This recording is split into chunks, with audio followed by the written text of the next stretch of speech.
Ce podcast vous est présenté par Audible.fr. Vous aimez les podcasts ? Vous allez adorer les livres audio. Téléchargez-les et écoutez-les sur votre smartphone. Avec l'offre d'essai, le premier livre audio est offert sur audible.fr/slate.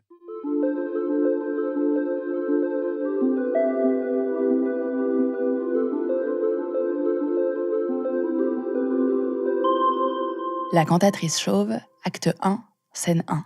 Monsieur Smith. C'était le plus joli cadavre de Grande-Bretagne. Il ne paraissait pas son âge. Pauvre Bobby, il y avait 4 ans qu'il était mort, et il était encore chaud. Un véritable cadavre vivant. Et comme il était gai. Madame Smith. La pauvre Bobby. Monsieur Smith. Tu veux dire le pauvre Bobby. Madame Smith. Non, c'est à sa femme que je pense. Elle s'appelait comme lui, Bobby. Bobby Watson. Comme ils avaient le même nom, on ne pouvait pas les distinguer l'un de l'autre quand on les voyait ensemble. Et un peu plus loin, Madame Smith reprend. Et la tante de Bobby Watson, la vieille Bobby Watson, pourrait très bien, à son tour, se charger de l'éducation de Bobby Watson, la fille de Bobby Watson. Comme ça, la maman de Bobby Watson, Bobby, pourrait se remarier. Elle a quelqu'un en vue ? Monsieur Smith. Oui, un cousin de Bobby Watson. Madame Smith. Qui ? Bobby Watson ? Monsieur Smith. De quel Bobby Watson parles-tu ? Après avoir découvert la pièce d'Eugène Ionesco, adolescente, pendant des mois, à chaque fois que j'y repensais, j'étais un peu triste et un peu mal à l'aise. Que se passerait-il si nous étions tous interchangeables ? Et que se passerait-il si tout le monde autour de nous portait le même nom ? S'il n'y avait que des Smiths, des Martin, des Watson ? Que se passerait-il si soudain, je me retrouvais face à une ou plusieurs ou des tas de Charlotte Pudlowski ? Vous écoutez Transfert, et aujourd'hui c'est l'histoire d'un Grégory Ferrambach, ou de plusieurs Grégory Ferrambach. Un épisode signé Alexandre Moniol.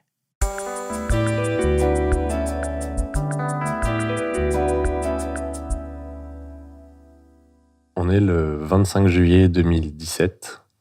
Donc, je suis dans la maison de ma belle famille. Il doit être 18h et je reçois un coup de fil d'un loueur de matériel vidéo qui dit « Bonjour, vous êtes bien Grégory Ferrambach. Est-ce que vous me confirmez louer pour 120 000 euros de matériel vidéo ?» Et je loue pas de matériel vidéo.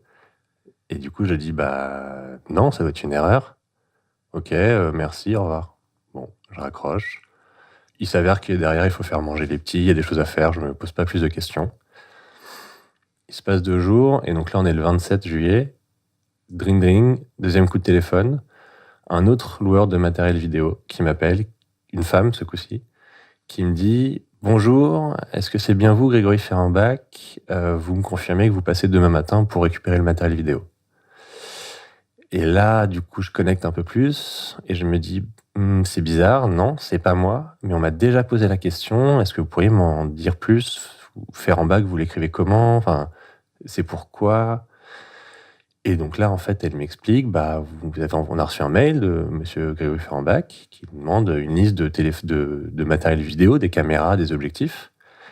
Et comme le mail me paraît un peu bizarre, il y a des fautes d'orthographe, les objectifs correspondent pas forcément aux caméras.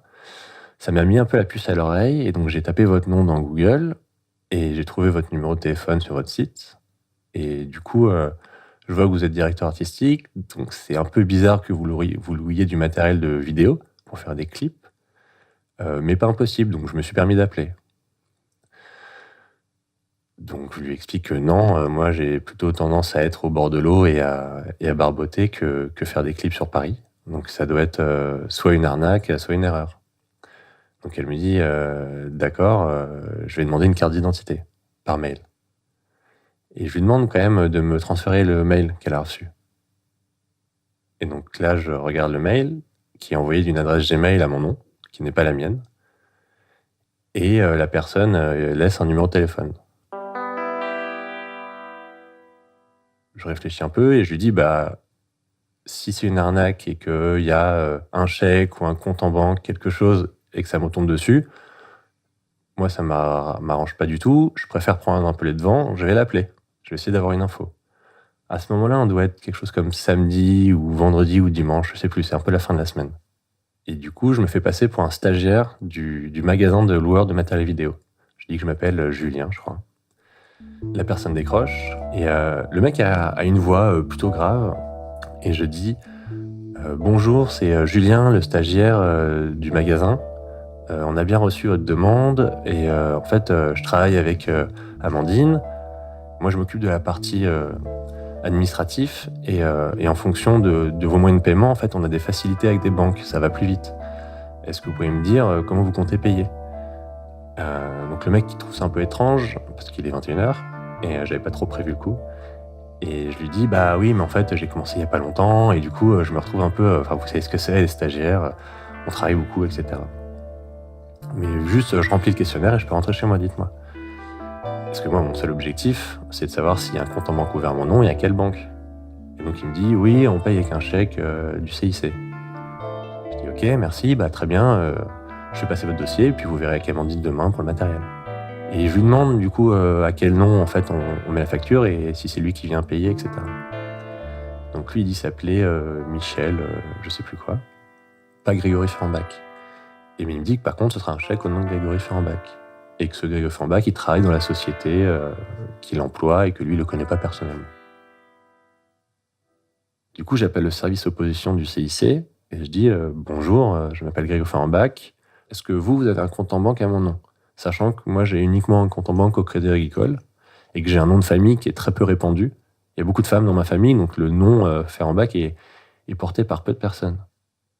Et la personne me dit oui, Grégory Ferrambach, on a un compte en banque à ce nom-là. Je dis ah d'accord. Et est-ce que vous pourriez me donner la date de naissance ou une photocopie d'identité de la personne? Elle me dit bah non, c'est interdit, on est une banque. Parce que juste, vous pouvez me dire, est-ce qu'il est né le 28 novembre? Moi, je suis né le 28 novembre. Je vous embête pas après. Elle me dit, oui, c'est le 28 novembre. Donc là, on a un compte en banque à mon nom avec ma date de naissance, ce qui, dans les statistiques, est quasiment impossible. Donc je dis merci, au revoir. Enfin, c'est plutôt elle qui me dit merci, au revoir. Et là, je me dis, attends, ce serait pas lié à ce qui s'est passé il y a 2 ans?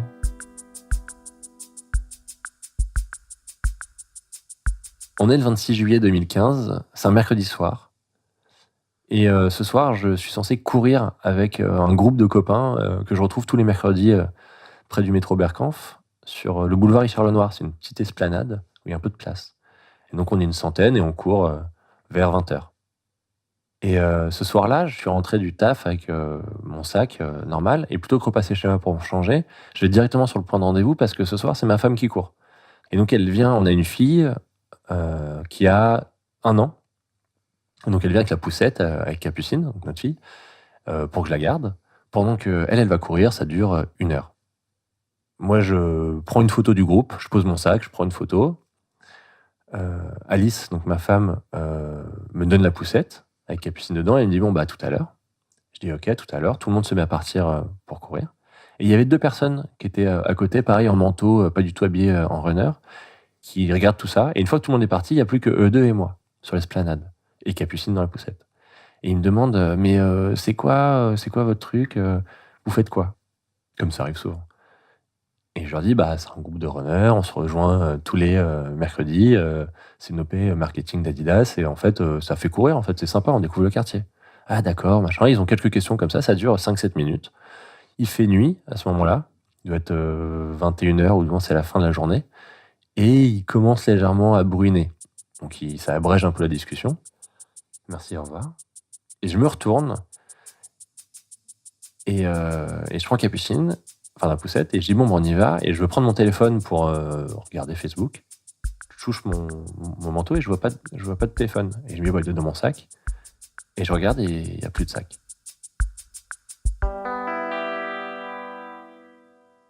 Donc là, on revient en 2017. J'appelle le loueur de matériel et leur dis est-ce que vous avez reçu une carte d'identité? Quelque chose, une preuve tangible, un truc que je puisse voir, parce que jusqu'alors c'est de l'oral, on sait jamais, ça peut être 2 copains qui ont envie de me faire une bonne blague parce que ça va être mon anniversaire. Et pas du tout.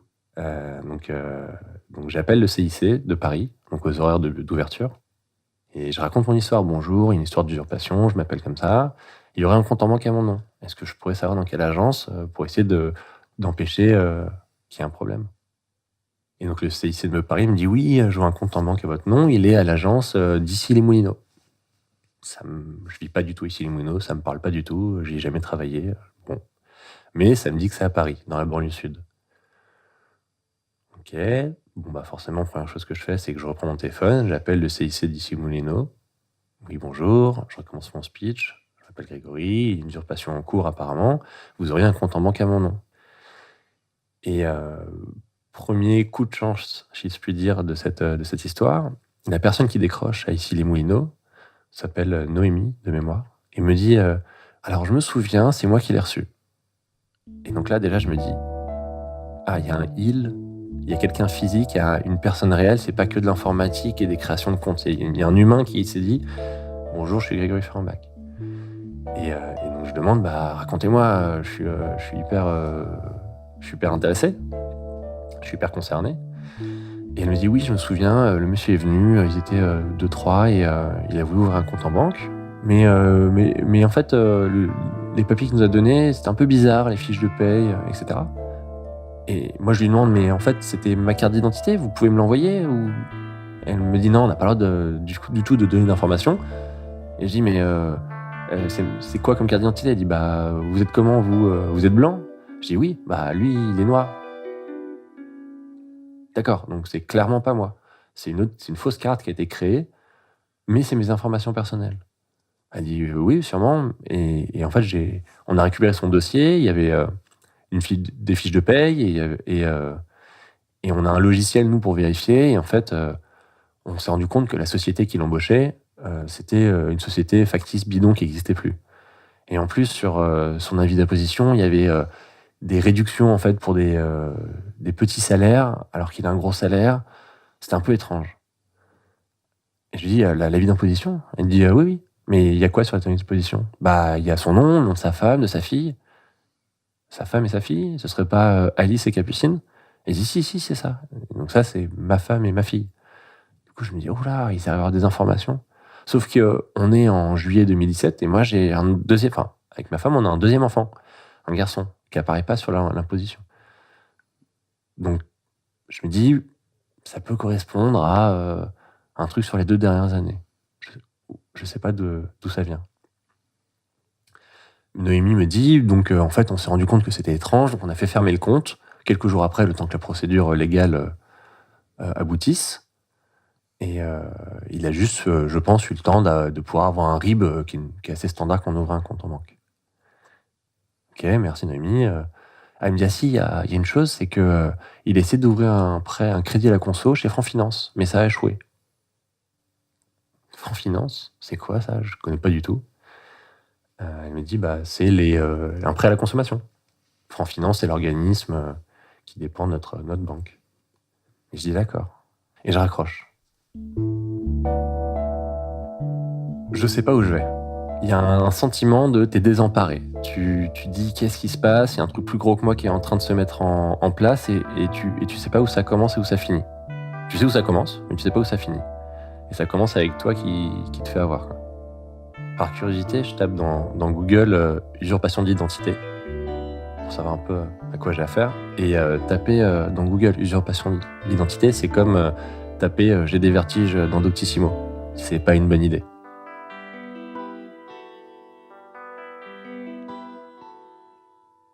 Putain, mon sac. Et il s'avère que dans mon sac, comme je rentrais du boulot, j'avais mon ordinateur portable, mon téléphone, mon portefeuille, mes clés et quelques papiers. Et là, je dis putain, j'avais toute ma vie là-dedans. Il est où? Donc je file à la pizzeria qui est en face, je sais pas pourquoi. Et je leur dis, vous avez pas un sac? On vous a pas posé un sac? Je sais pas. Rien, tu vois, toujours avec la poussette. Donc t'imagines, tu cours avec une poussette, ta petite, elle comprend rien, limite elle est en train de pleurer. Pour elle, c'est l'heure de se coucher à peu près, 20h30, 21h. Donc c'était un peu exceptionnel, mais du coup, il faut qu'elle dorme. Donc elle est fatiguée, elle chouine. Et je regarde si quelqu'un la pose ailleurs. Donc je fais un peu le tour de la place, un peu en courant, en me disant, plus le temps passe, plus je risque de pas le retrouver. Et j'adresse un peu les personnes que je croise, mais il n'y a plus personne à cette heure-là. Vous n'avez pas vu un sac? Et là, je me dis, peut-être quelqu'un me l'a volé. Vous n'avez pas vu quelqu'un avec un sac? Voilà, l'enquêteur de folie que je suis, je demande si vous n'avez pas vu quelqu'un avec un sac. Et là, je me rends compte que dans mon téléphone et dans la sauvegarde de mon téléphone, c'est-à-dire de mon ordinateur, il y a les 6 derniers mois, ou 8 derniers mois avant de sauvegarder sur un disque dur, de photos et de vidéos. Et notamment, c'est un peu plus que 8 mois, ça va être 1 an. Et notamment, en fait, ce qui s'est passé il y a 1 an, c'est qu'il y a eu la naissance de Capucine.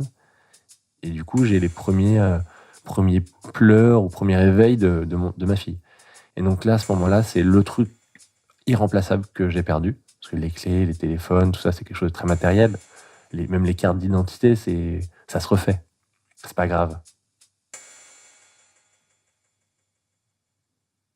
Retour en juillet 2017. Donc je reviens à ma banquière du CIC, Noémie, qui m'avait dit ce truc m'avait fait tiquer. Il a essayé d'ouvrir un compte Franc Finance et ça n'a pas marché. Je décide d'aller m'enfermer dans la salle de bain. Je prends un ordinateur, un téléphone, je ferme ma clé. Je dis à ma femme, écoute, j'ai besoin de 5 minutes, qui se transformeront en 2 heures. Au calme, il faut que j'appelle des banques. Du coup, je cherche un peu ce qu'est Franc Finance sur Google, donc un organisme de prêt à la conso, et leur numéro de téléphone. Et je les appelle. Et la personne qui décroche me dit « Ah d'accord, je regarde s'il y a un crédit à la conso qui a été ouvert. » Et elle me confirme, elle dit « Oui, il y a bien un crédit à la conso qui a été demandé par le CIC d'Issy-les-Moulineaux et il a été fermé. » Bon. Mais il y a un autre compte qui a été ouvert, je ne sais plus dans quelle banque. Et là, il y a 4 000 € de crédits qui ont été accordés et qui sont retirés. Il y en a un au Bricorama, à un distributeur, etc. Et il y a peut-être plus de 1 200 € qui sont déjà retirés. Donc là, on rentre dans une autre étape. C'est-à-dire, on me confirme que de l'argent est sorti et je ne sais pas si c'est moi qui vais devoir le rembourser. Donc j'explique à la dame de Franc Finance que c'est pas moi. Moi, j'ai jamais ouvert un compte à crédit à la conso, donc je suis sûr que ça peut pas être moi. Et qu'il y a cette histoire. Je lui raconte le contexte du loueur de matériel vidéo. Et elle me dit, je vais le fermer, pas de souci. Nous, on a des assurances, etc. Et par contre, il faut que vous m'envoyiez votre déclaration d'usurpation de la police. Et je dis, ouais, d'accord, je vais vous l'envoyer. Sous-entendu, vous n'êtes pas responsable. Enfin, c'est comme ça que je le comprends. Ce que je comprends surtout, c'est que je vais me manier d'aller déposer plainte pour usurpation d'identité. Dans le timing, en fait, je crois qu'on est dimanche. J'ai appris qu'il y avait un compte en banque hier soir. Donc, en fait, ça va très vite. Et là, j'essaye du coup d'avancer un peu dans mon enquête pour essayer de trouver une solution, parce que je suis toujours dans une étape où je sais pas ce qui m'arrive. J'ai l'histoire qui avance sans moi et je cours après. Donc, plus j'appelle, plus j'ai d'informations, plus je reprends un peu la main sur cette histoire. Franc Finance m'a dit, voilà, on a fermé le compte. Et j'avais lu sur Google, quand j'avais fait mes recherches, que les arnaques au crédit à la consommation était quelque chose d'assez connu. On va dire, c'est une manière pour les usurpateurs de récupérer vite des petites sommes. C'est-à-dire que plutôt de faire un prêt pour un appartement à 200 000, ils vont emprunter 5 000 €, et ça, tout de suite, ils vont les avoir. Qui est un peu une faiblesse de notre système de crédit à la conso, c'est qu'ils ne sont pas hyper exigeants pour vite créer des prêts. Donc j'appelle Cofidis. Non, on n'a rien, monsieur, merci, au revoir. J'appelle Sofinco. Non, on n'a rien, monsieur, merci, au revoir. Et il en restait un, c'était CTLM. Donc j'appelle CTLM. Et la personne me dit, oui, il y a un crédit à conso qui a été demandé par un vendeur de véhicules d'occasion. Donc le crédit était refusé, mais il y a eu une demande. Je dis, ah bon, est-ce que vous pouvez m'en dire un peu plus, que j'essaie d'avoir des informations? J'ai toujours un peu peur, comme les banques qui me disent, non, on peut rien vous dire, vous n'êtes pas la police. Et j'essaie d'amasser un dossier le plus complet possible pour leur donner après au commissariat, qu'eux, ils enquêtent. Et CTLM, ils me disent, oui, c'est Jet Auto à Champigny-sur-Marne. Voilà. Mais pas plus d'infos. On sait juste que le compte il y a eu une demande de crédit qui a été refusée. Et donc, j'ai comme seule information Champigny-sur-Marne. Mais je me dis, mais Champigny, c'est quoi le rapport avec Issy-les-Moulineaux? Ça doit être la région parisienne, il y a bien 20 km et il n'y a pas vraiment de raison de traîner à la fois entre Issy-les-Moulineaux et Champigny. Donc c'est un peu étrange. J'appelle le concessionnaire pour essayer d'avoir des infos. J'appelle un peu sans savoir. Hein. Je me dis, bon, peut-être qu'il se souvient de la personne. Et il me dit, oui, je me souviens, c'était il y a 3 semaines. Il y a une personne qui est venue pour acheter un véhicule avec un prêt à la conso. Et le prêt est refusé. je me retrouve avec encore rien. Et il rajoute, est-ce que vous voulez que je vous envoie le dossier? Je dis quoi? Le dossier? Oui, le dossier de demande de prêt. Et là, je percute que lui, il est concessionnaire auto, c'est pas du tout une banque, il a aucune contrainte, il fait ce qu'il veut. Je dis, ah oui, envoyez-moi. Vous pouvez m'envoyer tout de suite, je reste au téléphone, pour être sûr de l'avoir. Il dit, ouais, je sais quoi votre mail? Donc je lui donne mon mail, et je reçois le dossier. Donc je me dis, ah d'accord, merci, au revoir. Et là, j'ouvre le dossier, enfin, j'ouvre le PDF, et là, je vois une carte d'identité avec un mec, et mon nom de famille, mon prénom, ma date de naissance, mon lieu de naissance. Et là, je vois sa photo, et il regarde la caméra, et t'as le sentiment qu'il te regarde, en fait. Et je le regarde. Et il y a une espèce de moment où tu te dis, ah ça y est, c'est toi. Je mets un visage sur un nom, mais c'est mon nom. Et là, je me dis, ok, je peux le croiser, je peux le voir, je peux essayer d'identifier quelqu'un, et surtout, j'ai une carte d'identité que je peux montrer à la gendarmerie nationale. Donc je descends le PDF, et il y a le verso de la carte d'identité. Et je vois que la préfecture qui a délivré la carte d'identité n'est pas la même que la mienne. Donc je me dis, c'est étrange, et je regarde d'autres éléments. Le numéro de série, c'est pas le même. Et à quelle date a été délivrée cette carte d'identité? Parce que je me souviens de m'être fait voler ma carte il y a 2 ans, et je trouve ça bizarre comme timing, parce que toute cette histoire, elle est sur ces dernières semaines, derniers mois. Et là, je vois la date, septembre 2015. Et là, je percute. Mon sac, on me l'avait volé en juillet 2015. Juste avant. Toutes les personnes que je croise, je leur dis excusez-moi, vous n'avez pas vu quelqu'un avec un sac? Et toutes les personnes, ça doit être 3 personnes. Et la troisième, c'est un mec qui s'arrête et je lui explique et je dis je suis avec ma fille, je suis à la rue, on m'a volé mon sac avec mes affaires, mes clés, je vais pas dormir dehors, je dramatise un peu pour que les gens m'aident. Et le mec me dit ah putain, désolé mec, ah non, je sais pas, mais je crois j'ai vu un mec partir par là-bas, là vers le métro qui est là-bas. C'est un mec qui traîne un peu dans le quartier et tout. C'est la seule piste que j'ai. Je dis ah d'accord. Ok, ça te dérange pas, tu viens, tu m'aides, on y va. Et le mec avait l'air d'être touché par le fait que je sois dans la merde avec ma fille. Et il me dit ouais, je peux te montrer, ouais, si tu veux. Et donc là, Alice, elle arrive. Et donc je lui donne Capucine sur la poussette. Et je dis bah vas-y, rentre-toi, rentre à la maison, couche là. Et moi, je vais voir si on peut pas retrouver mon sac. Et donc je pars avec ce mec à la vingtaine et qui veut bien m'accompagner. Il doit être 21h30.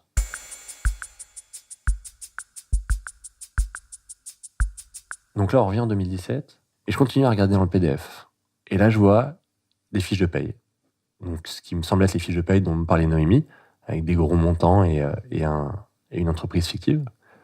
Et je continue à descendre. Et là, je vois un truc auquel j'avais pas du tout pensé.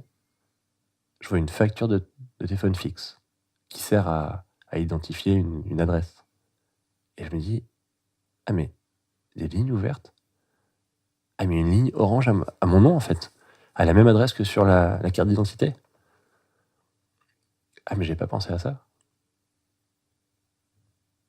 Et du coup, j'appelle. Je leur explique le même topo à chaque fois. Je leur dis, bah il y a une usurpation d'identité en cours. Et là, je rajoute, j'ai un procès verbal, j'ai déposé plainte, machin au courant, etc. Et vous avez une facture à votre nom, enfin au nom d'Orange, que j'ai sous les yeux. Est-ce que vous avez un compte à mon nom? Donc je lui donne les références. Il me dit oui monsieur, mais cette ligne a été fermée la semaine dernière pour non-paiement au bout de 2 mois. Et elle est bien domiciliée à Issy-les-Moulineaux. Donc je comprends qu'en fait c'est très récent tout ça. Donc j'ai pas trop besoin de me battre avec le monsieur d'Orange pour qu'elle se ferme, puisqu'il se rend compte que comme elle n'est pas payée, ils l'ont fermée. Et il me dit mais du coup il n'y a pas de problème avec votre portable? Je dis mon portable? Et il veut le numéro de portable à votre nom, là, à Bois-Colombes. Je dis pardon? Bah vous êtes Grégory Ferrambach ou Grégory Yacine Ferrambach? Je dis quoi? Et là, je comprends qu'il y a un numéro de portable chez Orange qui existe au nom de Grégory Yacine Ferrambach. Et c'est pas du tout logique, quand tu veux usurper l'identité de quelqu'un, de donner un deuxième prénom qui n'existe pas. Parce que sur la carte d'identité, il n'y avait pas de deuxième prénom. Sur ma carte, moi, j'ai un deuxième et un troisième prénom.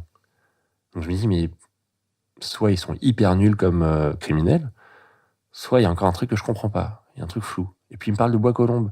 Moi, j'étais dans mon petit sud de Issy-les-Moulineaux ou l'est de Champigny-sur-Marne. Pourquoi d'un coup on arrive dans le nord de Paris? Je lui dis qu'il peut fermer la ligne, ça m'arrange. Il me dit, bah non, c'est pas vous. Vous pouvez pas. Je dis, comment ça? Bah c'est Grégory Yacine Forbach, vous êtes Grégory Forbach. Donc je vais pas fermer une ligne qui est pas à votre nom. Je suis d'accord. Mais elle est payée cette ligne? Oui, elle est payée. Bon. Dans ma tête, je me dis, gardons cette info, peut-être que ça servira à avoir un flag, un truc, quelque chose. De toute manière, je suis assez impuissant là-dessus, c'est toujours pareil, il faut que la police intervienne. Mais il me met sur la piste des opérateurs téléphoniques. J'y avais pas pensé. Donc ce que je fais, c'est que j'appelle Bouygues Télécom, SFR, Free, un peu tout le monde. Et il n'y en a aucun qui a de ligne téléphonique à mon nom, si ce n'est ma propre ligne téléphonique qui est chez Bouygues. Donc aucun rapport avec Orange.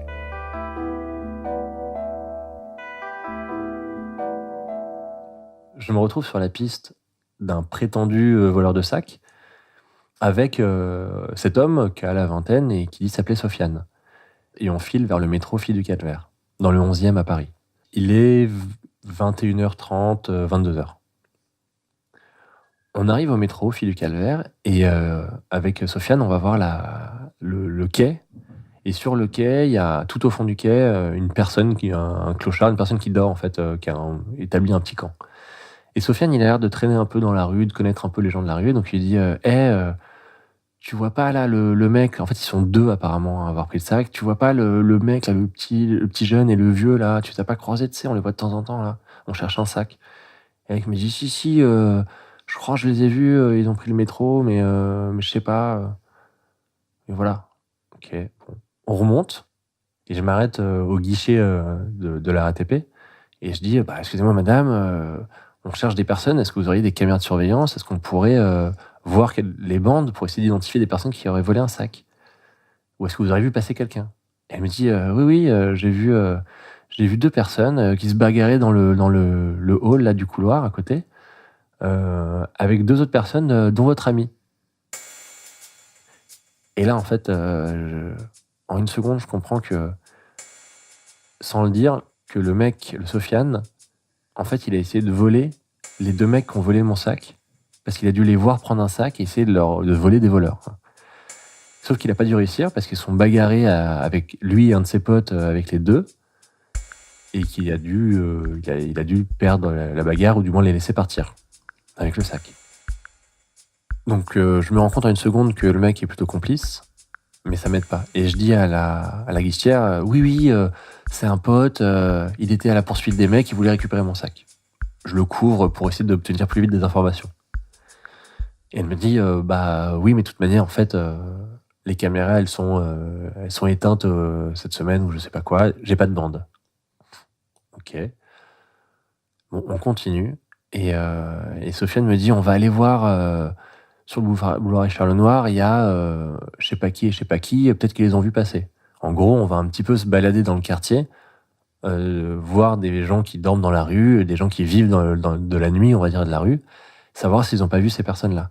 Et il me dit, je crois, c'est des toxicos. Et donc, on va sur les écluses en bas du canal Saint-Martin, en face du McDo.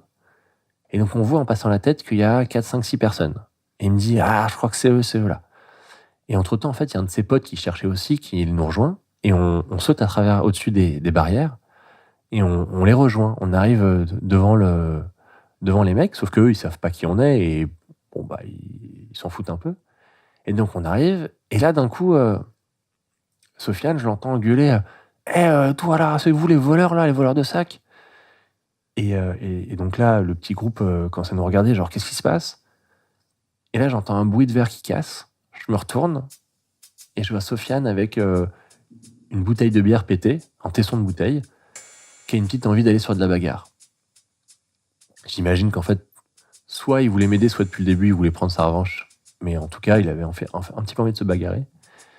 Commence une baston. Donc les deux mecs comptent 2-3 mecs toxicos. Il y a 2-3 filles à côté qui disent arrêtez de vous battre, barrez-vous. Moi au milieu qui comprend plus ou moins rien, mais qui comprend que les deux tox qui m'ont volé, c'est ces deux-là. un jeune qui doit avoir 21 ans, qui s'appelle Max, en t-shirt avec un petit blouson, et un autre qui s'appelle François Croix-de-Chavaux, son surnom. Croix-de-Chavaux, c'est une station de métro qui est plutôt du côté de Montreuil, et c'est comme ça qu'on les identifie. La bagarre dure peut-être 1 minute. Le petit jeune Max se prend une patate dans l'arcade, il a l'arcade qui saigne. Les mecs comprennent très vite que s'il y a plus, ça va finir avec les flics. On entend une sirène pas loin d'ailleurs, qui est plutôt classique dans le quartier. Ils se barrent, puis je leur dis barrez-vous, barrez-vous. Les deux se barrent, Sofiane et son pote. Et donc là, je vais voir petit Max et Croix-de-Chavaux, et je leur dis putain les mecs, vous avez volé un sac noir. Je dis non, on n'a rien volé. Ah, il y a 2 heures, boulevard Richard Lenoir, vous avez pris un sac. Il dit ah ouais, on pensait que c'était un touriste qui l'avait oublié, on l'a pris, on s'est barré avec. Je dis bah ouais, mais c'était à moi. Ah putain, désolé. Les mecs sont à moitié défoncés, dans le contexte. Et je leur explique, voilà, c'était mon sac, j'ai les souvenirs de ma fille dedans, le reste c'est des biens matériels, mais n'empêche. Et le mec, le petit Max, apparemment, il a une petite sœur dont les seules photos qu'il a, la seule interaction, c'est les photos sur une clé USB qu'il garde précieusement quelque part. Et il me dit, putain, moi je deviendrais ouf si on me volait ma clé USB, je comprends mec, mais je suis désolé, ton sac on l'a revendu.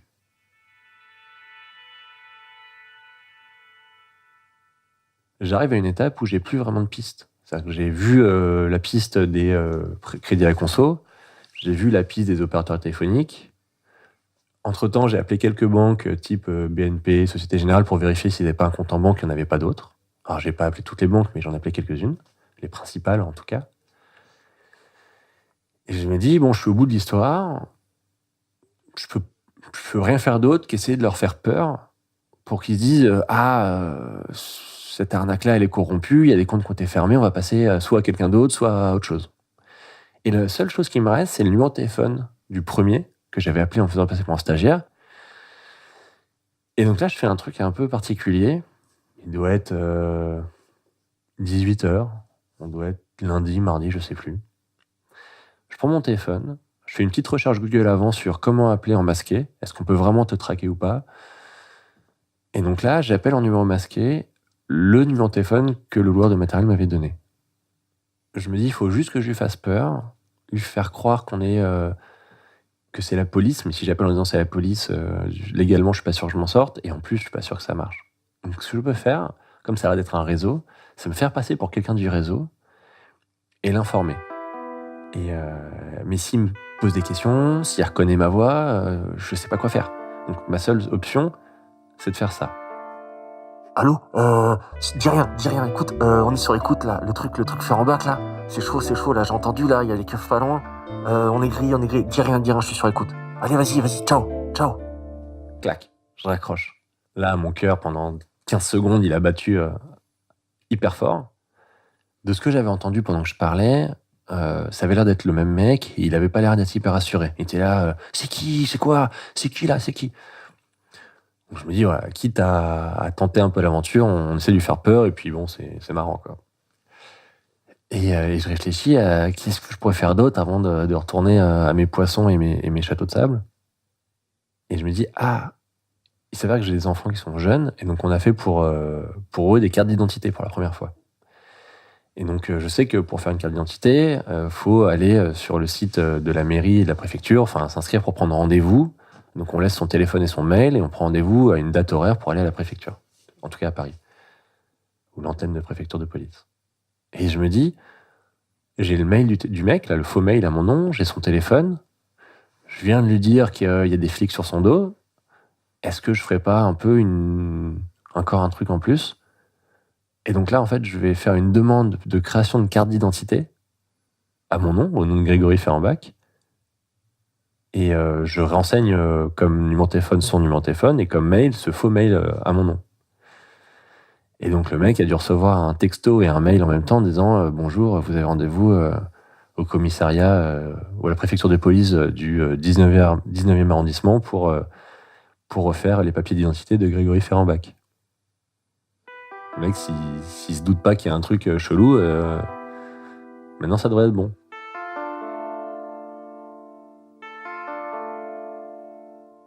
On est mercredi soir, juillet 2015. Et j'ai retrouvé le voleur de mon sac. Enfin, les voleurs, ils sont 2. Il doit être 23h, 22h30, quelque chose comme ça. 23h. Et le mec comprend que c'est mon sac et que j'ai rien fait pour me faire voler, que j'avais des souvenirs hyper importants, mais il a revendu. Et je dis, mais t'as revendu ça à qui? Ça fait 2 heures. Et les mecs autour se disent, au doudou sûrement. Ouais, c'est au doudou qu'on les a revendus. Je comprends rien. C'est quoi les doudous? C'est moi, j'ai un doudou et pour ma fille, je l'ai acheté au Monoprix, il coûte 5 euros. C'est pas la même chose, quoi. Les doudous, les dealers. Je dis quoi? Et il me dit, les dealers de Gare de l'Est. Mais je dis, comment ça? Il dit, ouais, les dealers Gare de l'Est, là, on a acheté notre crack, quoi. Je dis, quoi? Je comprends rien.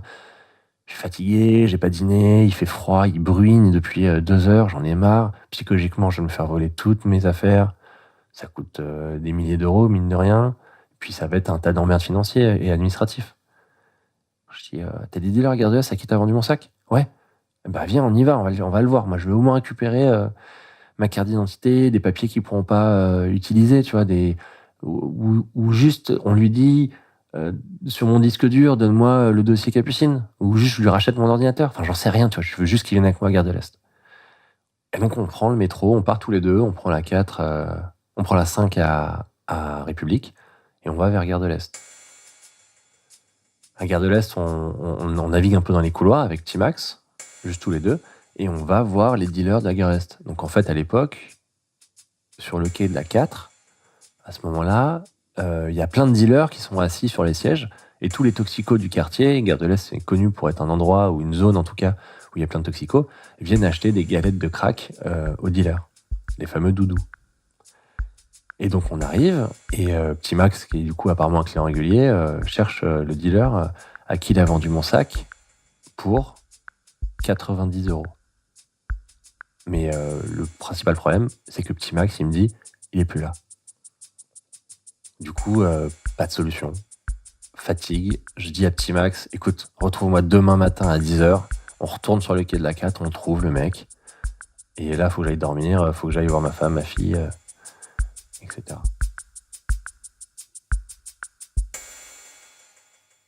Après cette tentative d'intimidation, de coup de fil masqué, je me dis, mais le compte en banque au CIC, il a été ouvert comment? C'est quoi? Il n'y a pas un truc, quelque chose? Donc je rappelle le CIC, je tombe sur un homme qui a l'air d'avoir pas spécialement le temps, mais qui était au courant de cette histoire, je crois. Et je lui redis, mais je veux savoir la personne, vous n'avez pas de traces, ou c'était quoi? C'était quelle date? Redites-moi que ça. Ah, c'était le 7, le machin, d'accord, mais comment il a fait? C'était avec un chèque de Carrefour Banque, mais voilà, j'en sais pas plus, monsieur, au revoir. Et je dis quoi? Avec un chèque de Carrefour Banque? Mais un chèque à quel nom? Un chèque au nom de Grégory Ferrambach. Je dis pardon? Ah d'accord, donc je vous explique qu'il y a une usurpation d'identité, et vous trouviez ça normal que le compte était ouvert avec un chèque au même nom. Ok, merci, au revoir.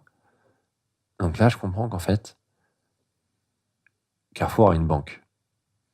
Et alors ça, j'y pensais pas du tout. Je suis pas vraiment client de Carrefour. J'avais appelé des banques. J'ai appelé les BNP, les Société Générale, LCL et compagnie. Mais Carrefour, j'y avais pas pensé. Enfin, je vérifie d'ailleurs si Zara a une banque. Orange a une banque, ceci dit maintenant, donc bon. Donc j'appelle Carrefour Banque. Et je leur explique. Donc dans le contexte, je suis encore une fois dans ma salle de bain, assis en tailleur, un ordi à droite, le téléphone à gauche. Allô, bonjour, je suis Grégory Ferrambach, on usurpe mon identité. Il y a eu tel événement dans tel organisme. Apparemment, vous avez un compte en banque à mon nom. Et j'imagine un crédit à la conso, puisque vous faites vous-même des crédits. Est-ce que c'est le cas? Attendez, monsieur, je regarde. Hop, je vous passe ma collègue. Hop. À chaque fois, ça prend du temps. Alors oui, on a bien un compte à votre nom, un Carrefour Premium, ou je sais plus quel est le nom de la banque, enfin du statut. Une carte Gold, on va dire.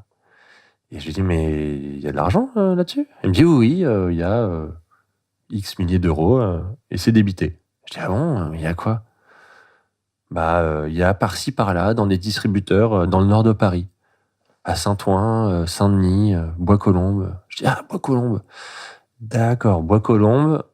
Ok, je comprends qu'il y a un truc un peu logique. Et le mec me donne vachement de détails. C'est-à-dire qu'il me dit, le vendredi 17 à 18h30, au distributeur rue Gabriel Péry de Saint-Denis, on a retiré 520 €. J'ai dit, ah, d'accord. Donc je note 4-5 trucs en me disant, ah ben oui, mais je vais amener ça au commissariat, et puis ils vont prendre les bandes, comme dans Les Experts, et puis on va voir la tête du mec. Ou pas du tout.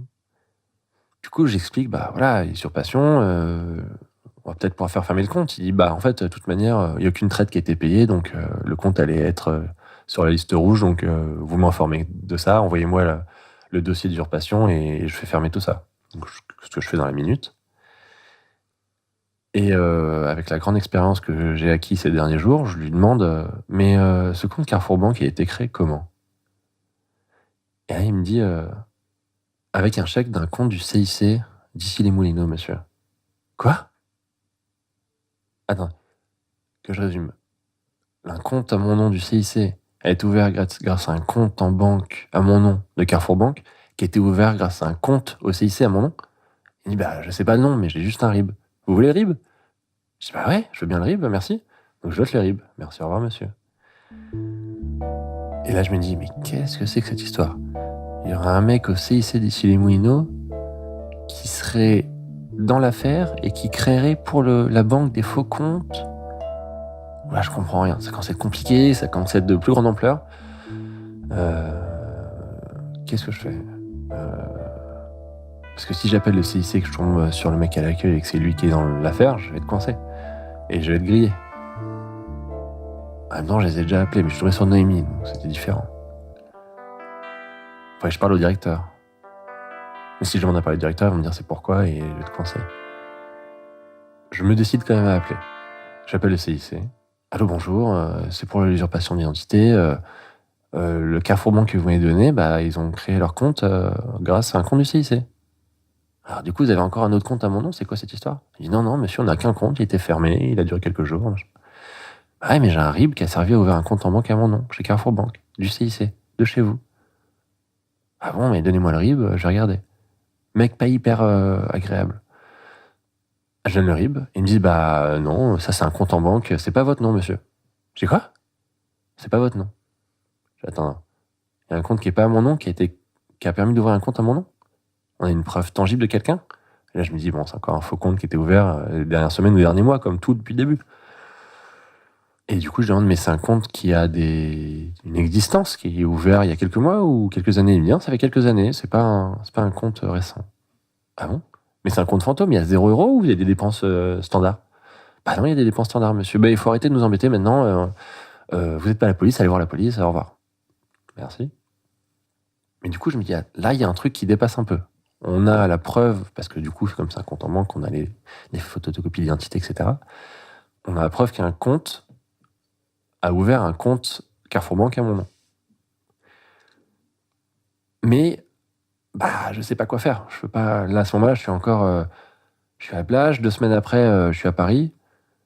Et j'ai plus de pistes. Bon, je me dis, le plus simple, c'est d'aller voir le directeur et d'avoir le commissaire de police d'Issy-les-Moulineaux en disant regardez, là j'ai un truc tangible, vous pouvez agir. Ce n'est plus une usurpation qui est à mon nom, mais en fait mes propres comptes à moi n'ont jamais été débités, qui est toujours la première question qu'on pose. On m'a jamais retiré d'argent. Tout n'est toujours que si ça continue, les organismes bancaires qui sont pas payés, les Crédits Conso, en fait ils constituent un dossier qu'ils transmettent à la Banque de France. Et la Banque de France, elle interdit bancaire la personne dont c'est le nom, la date de naissance, les naissances, etc. Donc c'est ça le risque en fait, c'est d'être interdit bancaire pendant 5 ans et d'être dans une panade administrative.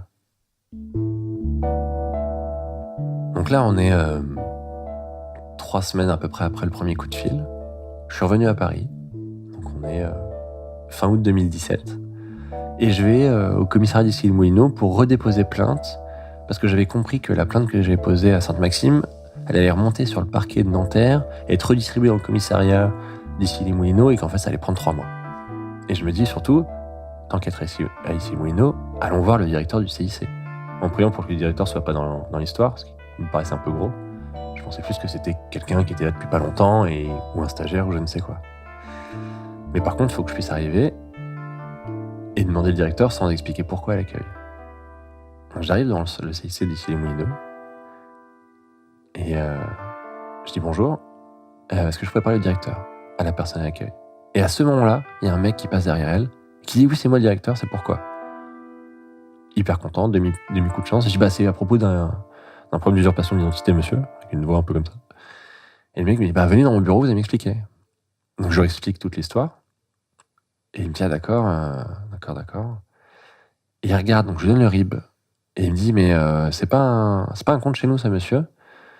C'est pas un compte personnel, c'est un compte professionnel dans le nord de l'Île-de-France.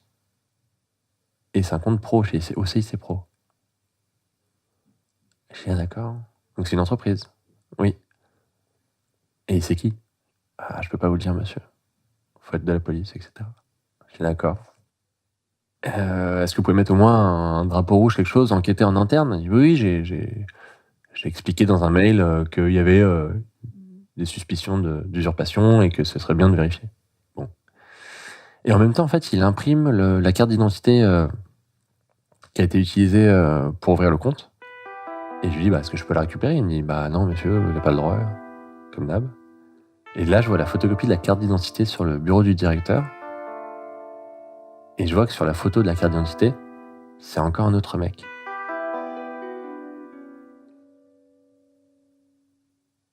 Forcément, je donne rendez-vous jeudi matin à 10h à un toxico. Les probabilités pour qu'il soit là sont de 0%, donc il n'est pas là. Là, je cherche toujours le voleur de sac. Moi, à ce moment-là, j'ai quand même de l'administratif à gérer, donc je vais à Jaurès. Il y a un magasin Bouygues Télécom à Jaurès. Et je peux faire refaire ma carte SIM dans le magasin, tout de suite. Donc je fais ça. Et après, de Jaurès, je vais à Gare de l'Est, parce qu'à Gare de l'Est, il y a deux choses.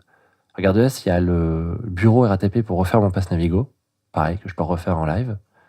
Et à côté, il y a le quai de la 4, de métro ligne 4, avec les dealers. Donc je ressors du bureau RATP, et en fait, en allant vers les quais, sur le trottoir, je croise T-Max avec 2-3 autres mecs en train de manger un sandwich au fromage, en marchant.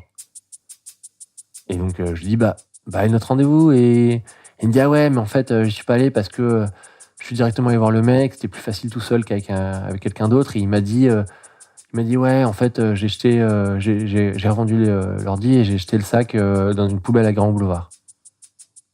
Quoi ? C'est quoi ce rapport Grand Boulevard, hein, si c'est... Et petit Max me dit, du coup, je suis allé à la poubelle de Grand Boulevard et il n'y a plus rien, je suis désolé, les poubelles sont dépassées, etc. Désolé, mec, bonne chance, salut. Et là, je me retrouve encore une fois sans rien. Et dernière chose, c'est que j'arrive à retrouver le mec, et essayer de soit lui faire peur avec la police, parce que je suis la personne qui peut aller voir la police, soit je sais pas quoi, j'ai aucune idée. Et je vais vers Gare de l'Est l'après-midi, je descends dans les couloirs sur le quai de la 4. Et quand j'arrive sur le quai de la 4, il y a une personne qui est en train d'installer un panneau qui bloque le passage, sur lequel il y a marqué « À compter de ce jour, les quais de la 4 sont fermés, et ce pour 2 mois. » Et donc là, je me rends compte que je suis baisé, et qu'à une journée près, il n'y avait pas de dealer, que le mec revendait pas mon sac, et que j'aurais pu le retrouver. Et donc j'ai plus de sac, et la seule chose que je peux faire, c'est refaire tous mes papiers, dont ma carte d'identité.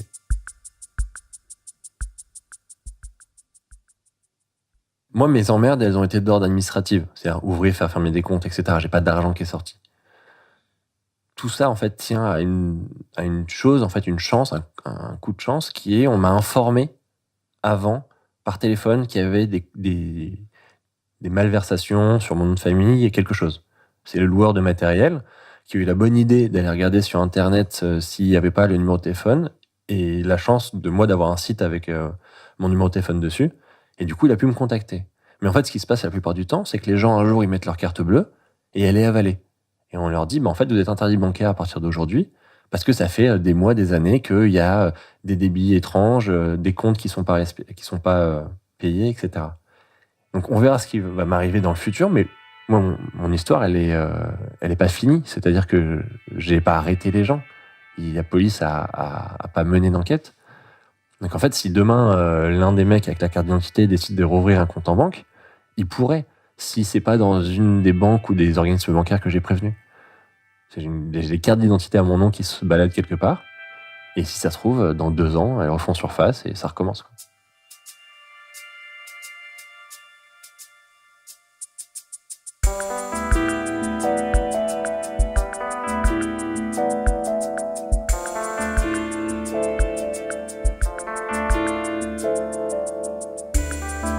C'était un épisode d'Alexandre Moniol, Maxime Daoud a composé la musique et Jean-Baptiste Aubonnet a mixé. Partagez-le sur les réseaux sociaux et venez commenter sur iTunes. Si vous, de votre côté, vous avez des histoires à nous raconter, écrivez-nous à podcast@slate.fr. À très vite. Ce podcast vous a été présenté par audible.fr. Vous aimez les podcasts ? Vous allez adorer les livres audio. Téléchargez-les et écoutez-les sur votre smartphone. Avec l'offre d'essai, le premier livre audio est offert sur audible.fr/slate.